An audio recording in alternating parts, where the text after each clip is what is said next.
Dali!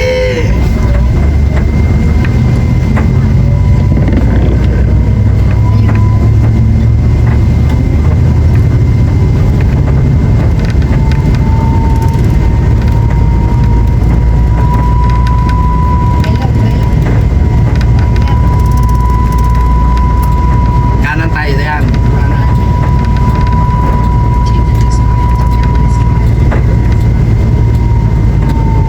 Pwede rin pala dumiretso kanina.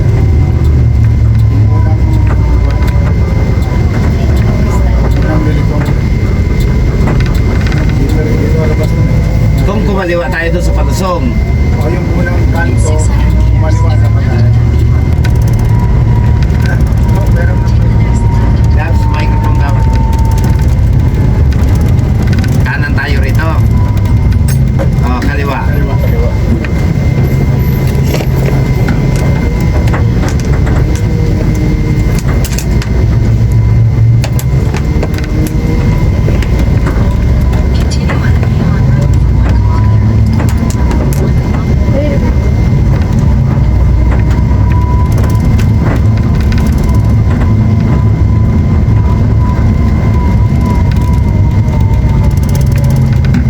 Morning po sa inyo lahat. Ay, hindi na kaos. Sino po ba kayo? Ayan. Nasa bundok na tayo.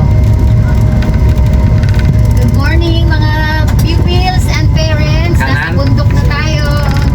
Mga kids, i-reserve nyo yung energy nyo ha kasi marami tayong activities na gagawin gaya ng meron tayong zipline, meron tayong animal feeding, meron tayong Enchanted Garden at Santa Museum.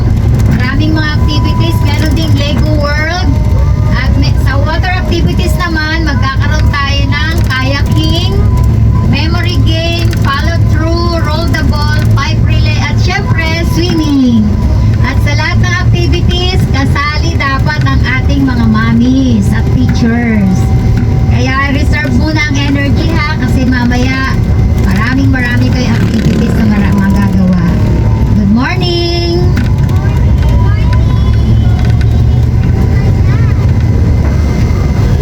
Sharp right. So kung hindi kakayanin, so kung hindi kakayanin, mag-ano tayo, mag-u-turn. U-turn is there. Ha?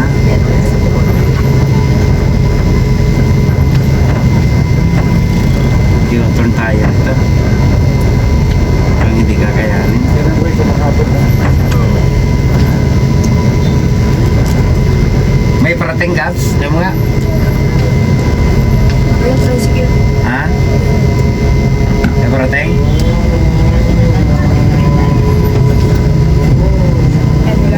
Wala na? Clear. Oh, okay na.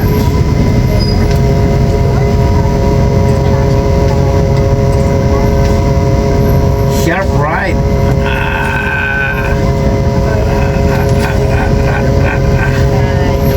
Estimated lang yung maayos. Okay. Dali.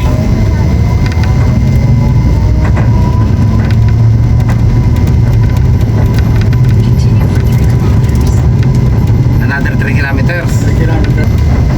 Pero hindi pa tapos. Tuloy-tuloy yung gawa eh. Passable na. Ayan o, hindi na para na yan eh. Ha?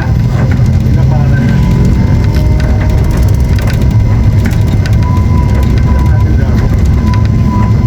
May elementary school dito eh. Paradise Farms Community School. Bakit po, mag-ride tayo.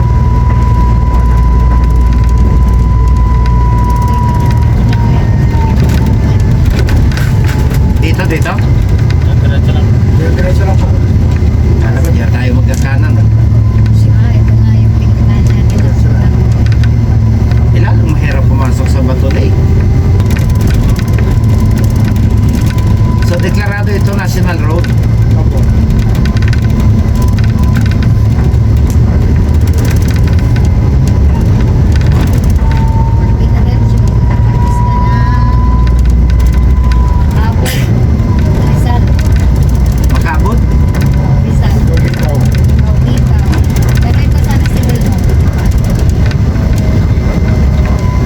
ito, tatagos ito sa boundary ng Bulacan at Nueva Ecija.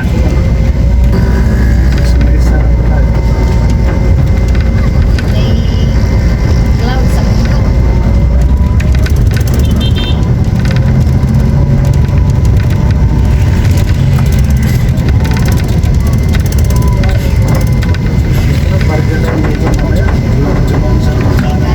Ah, sabi nung kasamahan kong isa kanina, may shortcut daw ito galing doon sa may Star Mall eh.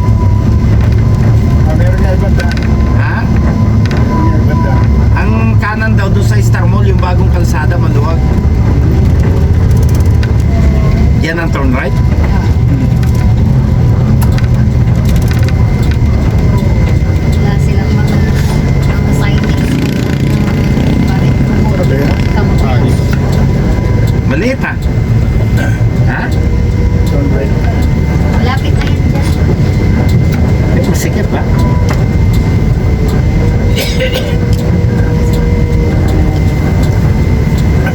May manobra kaya ang bus dyan? Maluwag po sa loob. Maluwag yung lugar na yun. Maluwag yung Marami din pumupunta kasi dito na. Marami din. Uy, kabli.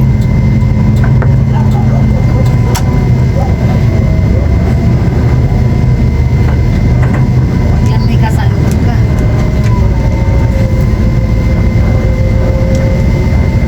Parang ang ikot natin kapag sinusunod si Waze.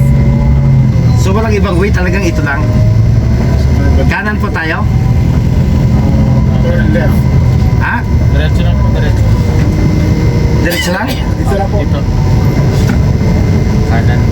Ah, din pala yan.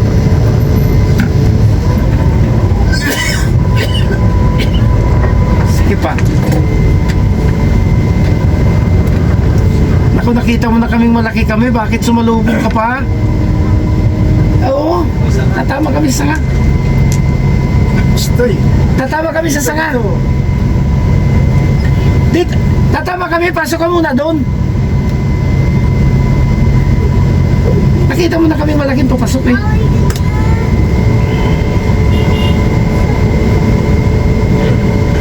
Dinaanan natin. Hindi ko na matandaan.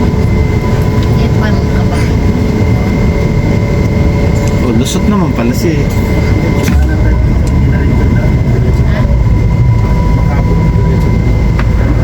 Pag-ikot tayo dito sa kabayan maliliit. May mga bahay malaki. Ha? Nag-okay lang po kayo dito. Talagang ganito po, ito po yung daan. Nakapag-field trip na kami dati dito. So ito rin po yung way. 2017 pa kami napunta eh. Pero sure kaya ito ang daan? Ha? Sa Waze ang nagsasabi. Baka hindi pwede ang bus dito. Oh, wala raw po daan eh. Walang daan? Ay, yari tayo.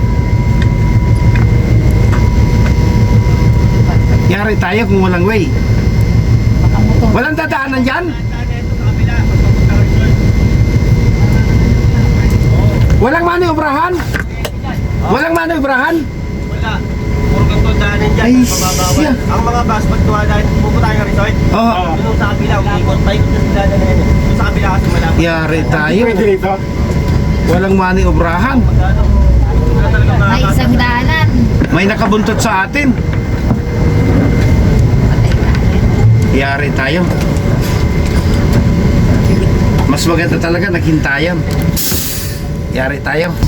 Okay, mga kabiyero, sa kabila po ng kumakabog-kabog nating dibdib, nakuha po nating makaatras sa main road sa loob po ng 45 minutes mga kabiyero.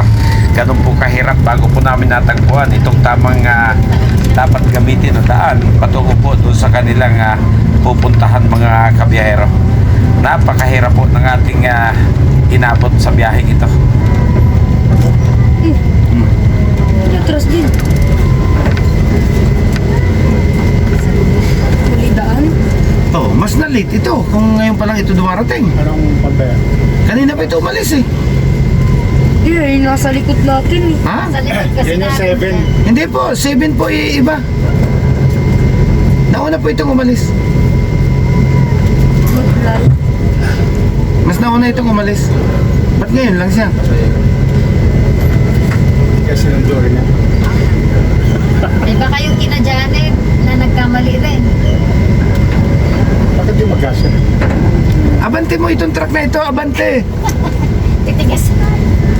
May pupwesto pa yung truck. Abante oh, lawak pa oh.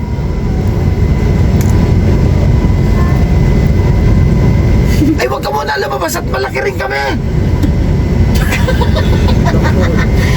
Kaya tayo nagkakanta traffic. Kawawa naman itong mga Mga tao dito. nagkaroon ng lisensyang ito. Kukulit. Pwede siyang tumabi dun, no? Ah, may kable kasi ng kuryente oh. Baka makuryente tayo. Tumabi-tabi ka naman, truck. Mas maliit ka. May kuryente oh. Dapat doon ka na lang sa tabi kanina. Para nagkasya tayo. Oh, nandito rin si ano ah. Sami. O baka nauna nga sila. Ano na nga?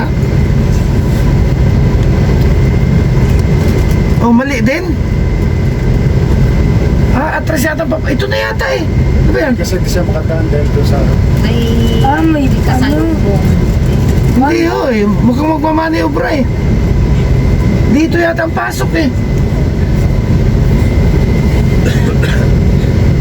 Pagkaliit. So, sabi Wala nang sakay eh oh. Mapadaan yung isa. Ay, dyan siya magpapark. Hindi, papasok yata dito.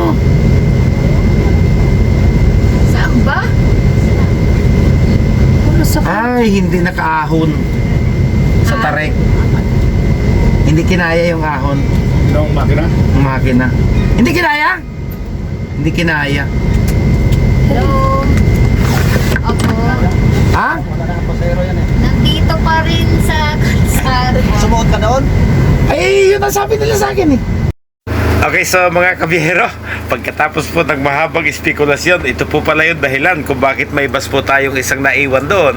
Dahil po sa sobrang tarik po nito ay hindi po kinaya yung ahon, kung kaya't ipinasundo na lang po yung kanyang mga pasahero sa maliliit po na sasakyan na pag-aari po ng resort, mga kabiyero. So ito po yung mga nararanasan naming mga tsoper kapag ang mga lugar po na aming pinupuntahan ay talaga hong medyo may kahirapan, mga kabiyero. So pansamantala, maraming salamat po. Paalam na po ulit sa inyo, mga kabiyahero.